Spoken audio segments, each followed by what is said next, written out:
اللهم صل وسلم وبارك على سيدنا محمد وعلى اله وصحبه وسلم. ازيكم حبايبي، عاملين ايه؟ يا رب تكونوا بخير في مصر وبره مصر وكل الدول، اللهم امين يا رب العالمين.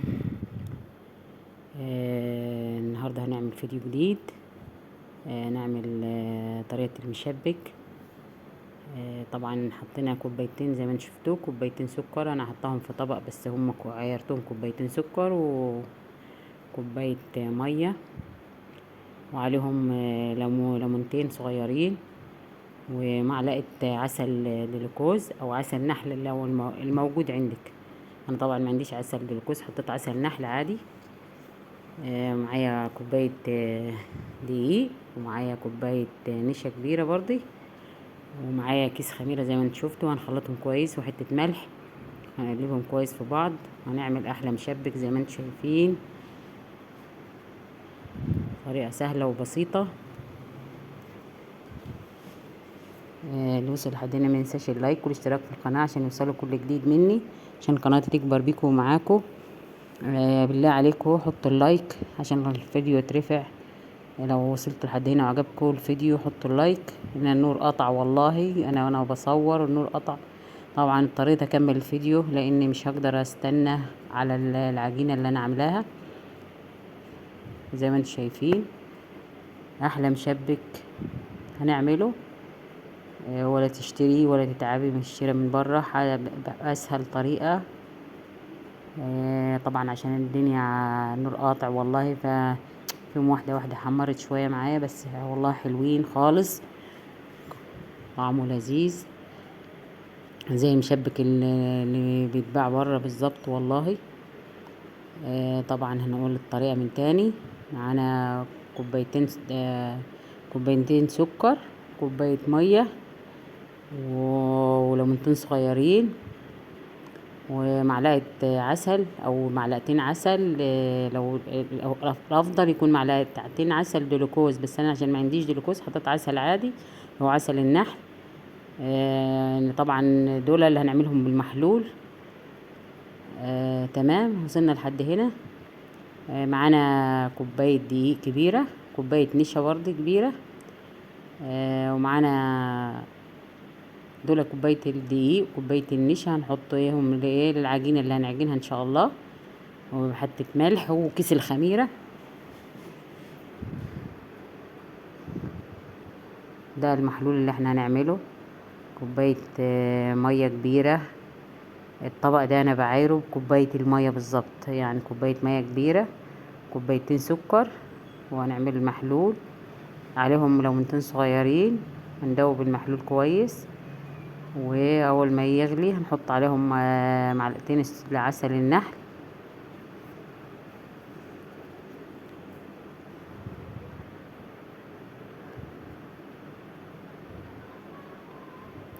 زي ما انتم شايفين الليمونتين اهو.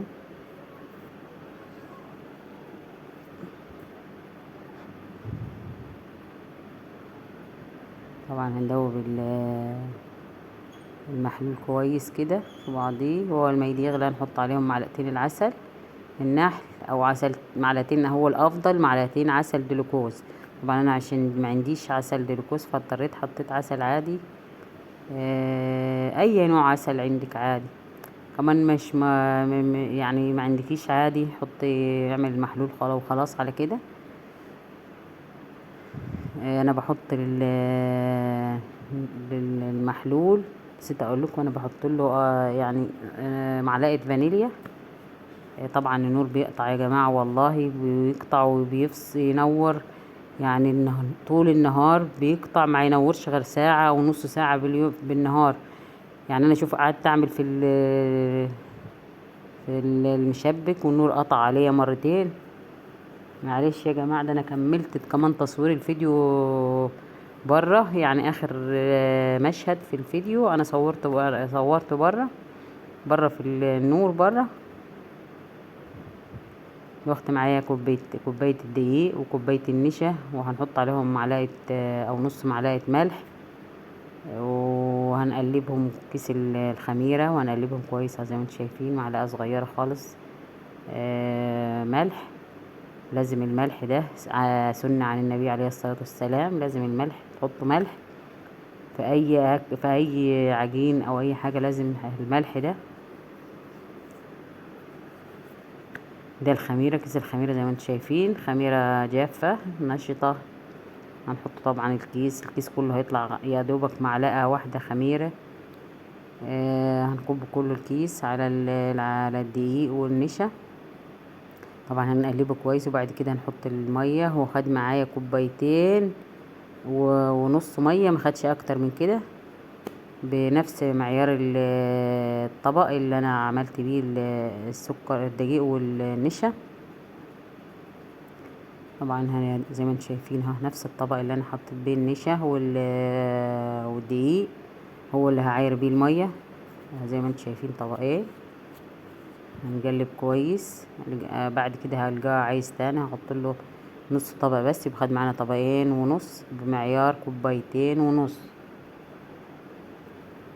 هنقلبهم كويس خالص زي ما انتم شايفين. والله انا بصور بايد وبشتغل بايد التانية، والله المستعان.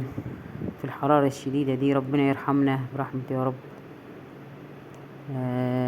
هنا النور هيقطع وانا بعمل، طبعا زي ما انتم شايفين والله النور قطع كده وانا بشتغل. فلما النور قطع ما صورتش اول حاجة وانا بعمل، هصور لكم الباقي ان شاء الله. اللي انا بعمل بيه علبة سمنة صغيرة، يعني حجم صغير مش حجم كبير. لو عايزة تعملي حجم كبير ماشي، يعني على حسب العلبة اللي انت عندك. انا معايا علبة يعني حجم صغير بتاع العلبة، فانا فتحته وعملت بيه.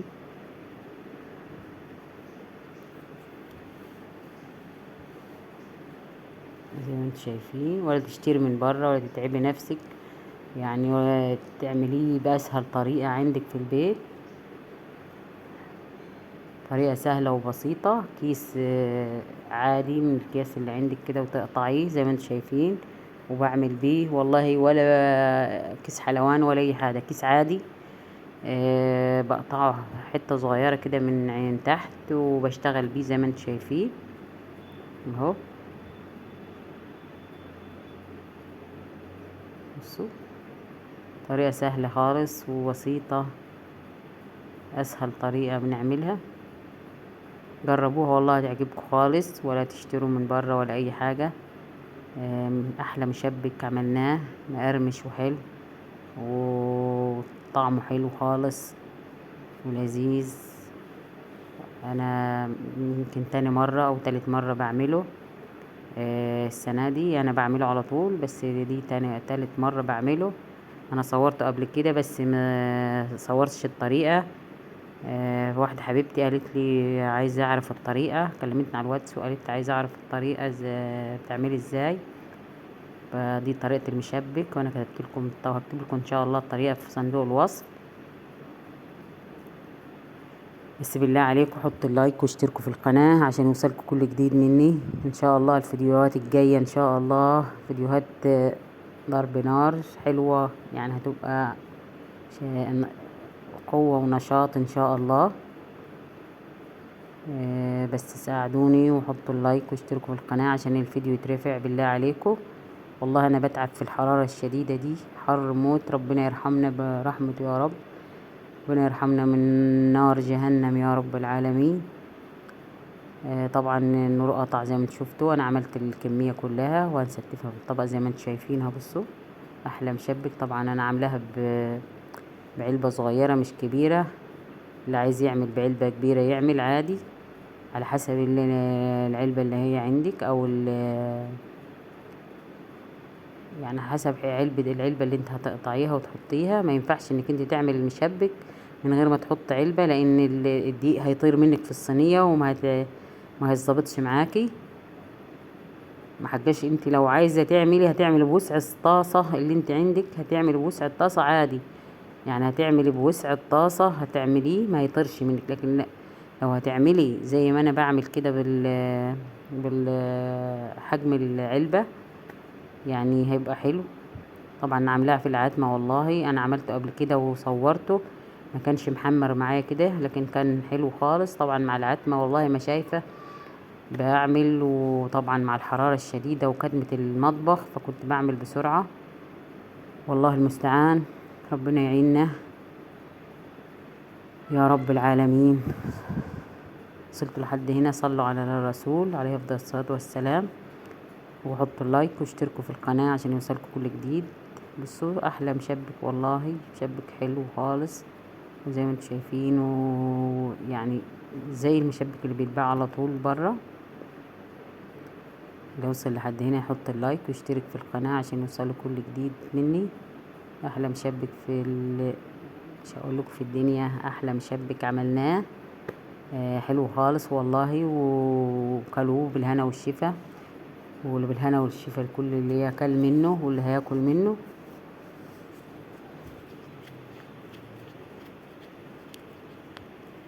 هي دي الكمية اللي عملناها زي ما انتم شايفين، طبق كبير ده. يعني الطبق اللي زي ما قلت لكم كوبايه الدقيق وكوبايه النشا هتعمل معاك كميه كبيره خالص. يعني شوف هتشتروها بقد ايه من بره. والله بيبيع المشبك زي ما انا عاملاه كده صغير، وفي بيبيعوه كبير. يعني انت هتعمليه ببيتك هتوفري، وفر معاكي كتير احسن من شراء من بره.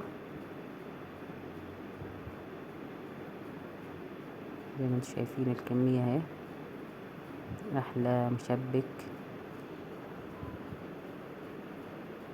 بالله عليكم كل حد وصل لحد هنا يحط اللايك ويشترك في القناة عشان يوصله كل جديد مني، عشان قناتي تكبر بيكم ومعاكم. احلى جمهورية في الدنيا، ربنا يخليكم ليا.